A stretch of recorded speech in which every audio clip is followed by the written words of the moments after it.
everyone, so it's time for my next Halloween tutorial, which is actually a Masquerade Halloween tutorial. It's kind of funny because I was at Pier 1 not too long ago, probably about a month ago, picking out my bedroom furniture for my new bedroom in Los Angeles.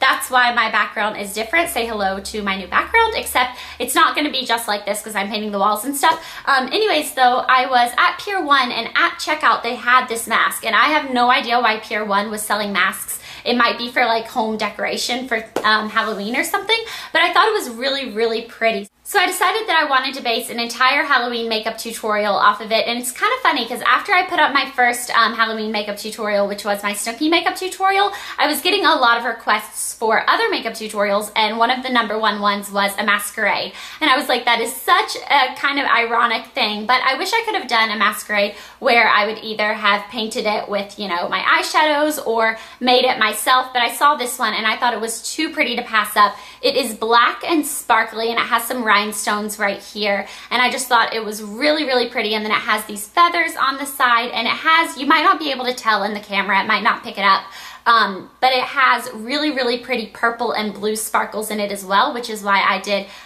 purple eyes underneath. So in this tutorial, I'll be taking you through how to do the hair, the makeup, and how to choose your costume to go with it, which I think is a lot of fun. And it's something that you can be yourself with, because you don't have to get this mask. You can get a purple one, you can get a yellow one, a blue one, a green one, a pink one. You can do anything you want. I thought it was a really pretty look. And the last thing I want to say before I start, I know my intros are always so super long, but the last thing I wanted to say before I start is that I know that this is not a scary Halloween makeup tutorial. There's so many beauty gurus out there right now that are doing scary Halloween makeup tutorials, which I think are great. For me, I feel like when I was dressing up for Halloween and stuff, and I still do sometimes, I felt like I never wanted to be anything scary. I wanted to be something pretty or cute or something like that. So that's why I decided to do this look for you guys. And I know that I really wanted to do a lot of Halloween tutorials, but with my move to LA and stuff, it's been kind of put on the back burner. But who says that I can only do Halloween tutorials when it's about to be Halloween? I didn't make that rule, and I don't know who did. So maybe like throughout the year, I'm just gonna splash in a couple really fun editorial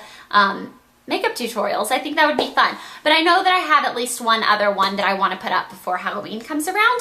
Yeah, but this is my Halloween Masquerade makeup tutorial. I hope you guys enjoy it, and let's go ahead and start the look. The first thing you want to do is prime your eyes. I'm using the Laura Mercier Eye Basics Eye Primer in the color Flax. This is just a neutral eye primer that is going to make my shadows last all day and all night, and especially for Halloween, you want your shadows to last all night. So just apply your favorite eye primer onto your eye, and then we will move on to the eyeshadows. I'm using the Giselle Cosmetics 8-in-1 Stack Loose Eyeshadow. This isn't a quad because quads come with 4, so I guess it's a double quad. So I'm using the Giselle Cosmetics Double Quad, and this is in the color Twilight, which anything that is in the color Twilight I think is completely appropriate for Halloween. But the first thing I'm going to do is take this very bottom color. It's actually a duochrome. What a duochrome is if you put it over a dark base like a black or a really dark blue base, it's going to change colors. But when you just apply it on its own, which I'm using a flat shader brush to do this, when you just apply it on its own, it's just a very nice shimmery color. So I'm going to pat this all over my lid.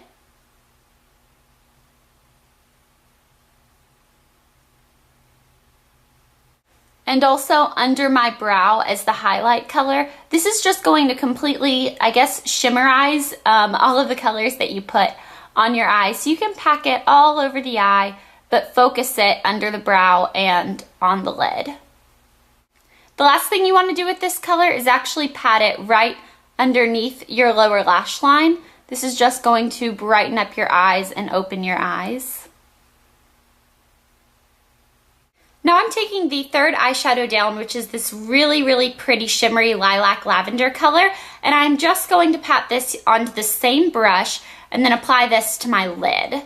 So I'm just packing this onto the brush, tapping off any excess because you don't want the loose eyeshadow to fall down onto your face, and then I'm just going to pat this onto my lid.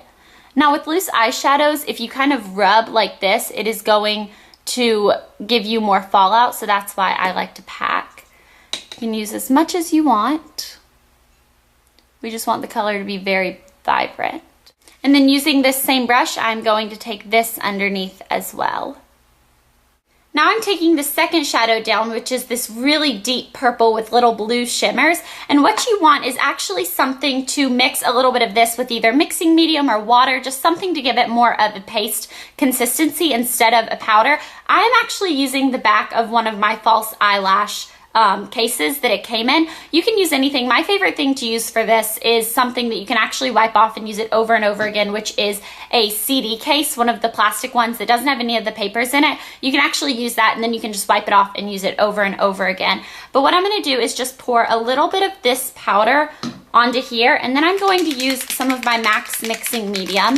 You can use water, you can use anything, but I'm just going to apply 1 drop to this and mix it up using the brush I'm actually going to be using, which is a Sigma SS 266 brush. It is an angle eyeshadow brush that looks like this, or eyeliner brush, kind of whatever you want to use it for. The reason I'm doing this is because we're doing a pretty dramatic cut crease, and so I don't want anything too fluffy that is going to blend the line out. So I'm just mixing this up and getting a nice paste consistency.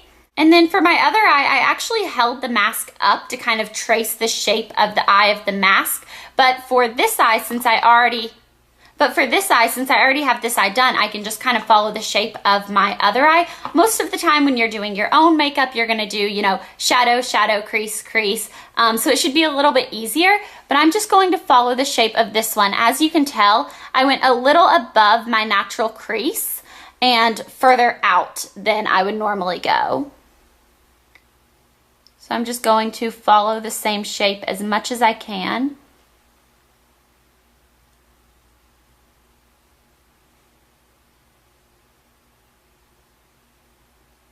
For the bottom, you want to make sure you leave a little bit of this purple under your lower lash line. Don't take this deep purple right up close to your lower lash line. And my favorite part of this actually is how we are going to bring the inner corner down. So from up here, just follow that and bring the inner corner down quite a ways. Now you can actually start making this line thicker. Just make sure that you don't go below the line that we already drew, except I'm going to fix this part up right here. Okay, so now you don't want to go under the line that you already drew, but you can make it thicker. And the great thing about this is that, as you can see over here, I actually didn't blend the top of the crease. That's because it's not necessary, because when you put the mask on, it's covered anyways. So that's an easy step that you can kind of just skip over, but you do want to make this thick enough to where it does come to where the mask is going to come. So really, I mean, you could take it all the way up if you wanted to. You don't really have to do a sharp line or anything like that.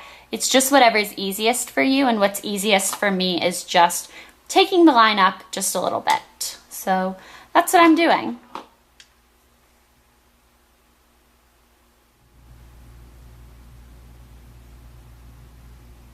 Now I'm going to take just a little bit of the powder shadow that hasn't been mixed in with the mixing medium or the water that you've used, and I'm going to just put it on the same brush and pat that on top of what I just did. That way this is going to set and it's not going to smear anywhere, and it's going to stay forever and forever, well, until you wash your face.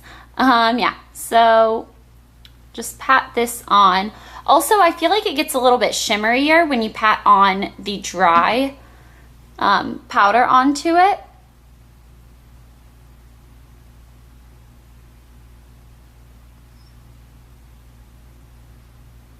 That's how easy it is for the eyeshadows. Now I'm going to take a pencil liner. This is MAC's Black Funk. This was actually limited edition, but any pencil liner is going to work. And I'm going to line my waterline, which is this little flap of skin right here.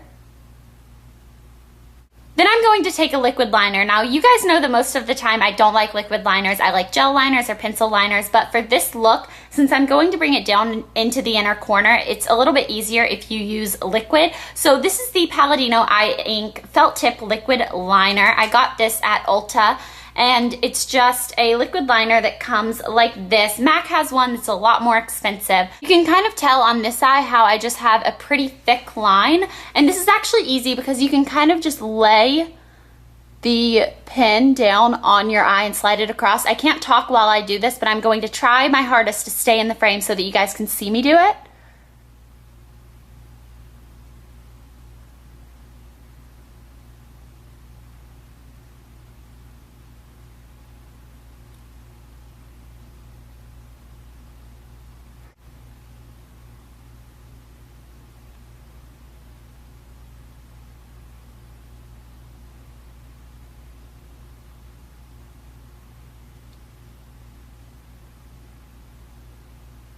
I hope I at least stayed in the frame for a little bit of that, but my camera also died, so I had to pick it up and plug in the cord, and then I don't remember exactly how I had my background set up or if I was zoomed in or anything.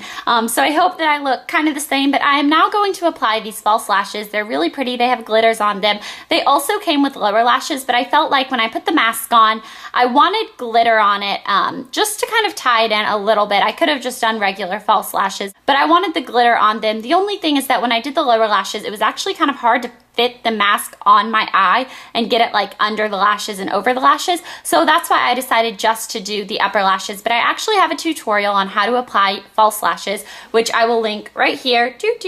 Click. And I'll also link it in the bottom bar if you want to go watch how I apply my false lashes. But I'm going to do that and I'll be right back. Wow, okay you guys, I am totally a loser. I stopped recording this because I wanted to put my false lashes on and I didn't, you know, want to take up a lot of space on my camera, and then I kept talking to you guys, and then I talked about my cheeks and I did it, and then I realized I wasn't recording. So I decided that for cheeks and lips, I didn't want to do anything too dramatic. I didn't want to do something that was going to take away from my eyes since they are so out there. So for cheeks, all I did was apply a little bit of the Giselle Cosmetics Mineral Face Bronzer in Gold Digger, and I did this using a contouring brush. I just swept it across my cheeks like this, and that is how easy that was. And then for lips, I'm just going to take this Forever 21 lip gloss. It doesn't even have a name. It came in a pack of 4 for like $4.45. They're really great quality. I love them. And they're good because they're only like $1 a piece, and you can throw them in multiple purses and stuff, and you don't have to worry about switching it out. And if you lose them, it's not the end of the world. But this is the kind of champagne shimmery color. And yeah. So that is how easy it is to do the makeup. I scooted my chair back a little bit so that you guys would be able to see what I did with my hair. Now, I was going to do a tutorial on this, but I already have one up. You can click the annotation that I put right here, or I'll link it in the bottom bar. I think it's called my Miley Cyrus inspired hair curling tutorial or something like that. It's something Miley Cyrus hair tutorial. And I actually wish that I would have done this after Nina Dobrev's character Catherine in the Vampire Diaries actually became more into the picture, because I feel like this is kind of how Catherine does her hair. All you have to do is use a 1-inch curling iron, wrap it around the curling iron, let it sit for a couple seconds, take it out, spray it, and don't brush it out. That's the key to this hair tutorial, is that you don't want to brush the curls out. You want them to stay intact. So to actually put the mask on, lots of people would actually take this mask and they would just put it on, and then they would tie the little strings around their head. That's not how I'm going to do it. I'm going to separate my hair right at eye level. And if you had a friend or a parent or someone to help you hold the hair up, it would be better than actually having to use a clip, since it might crinkle the hair a little bit. But I'm having to use a clip, so just clip that up, and then I'm going to put the mask on and tie it underneath. Now, I like this a lot better than just tying it over your hair because of Hilary Duff's character in A Cinderella Story. When she was wearing her mask, I always noticed that it was underneath. So when you're putting this on, make sure that you watch out for your false lashes, and then I'm just going to take it around my head and tie it up like this. And you want to tie it pretty secure. So I've tied it, and then you can kind of situate it perfectly how you need it. So that's how I wanted it. So I'm just taking the clip down, and then you want to make sure that none of the hair that you pulled down is falling on top of the feathers, because it will make them wrinkle in a non-attractive way. Yeah. That's all you need for the hair, the makeup, and the mask. Now the last thing is the costume. Now I opted just to do a black dress. I got one with little geometric shape cutouts, which I thought was really, really pretty. But you could do anything, and of course it depends. These feathers are getting in my mouth. Of course it depends. That is so weird. It depends on which mask you get, what color you decide to do, but there are so many different options you can do, and I thought that just pairing it with a simple black dress and maybe even doing like purple sparkly heels, if I could find it, I thought that would be really, really pretty. So that's how easy it is. You can completely be original and customize it. You know, if you wanted to do bright eyes under the mask, or if you wanted to get a bright mask and do different eyes, of course you can do that, but this is the kind of combination that I liked the most, and I love that it's black, so you can kind of wear any color with it. Yeah, so that's it. I hope that, cross your fingers, I can get my next Halloween tutorial up really, really soon, but I will talk to you guys next time. Bye!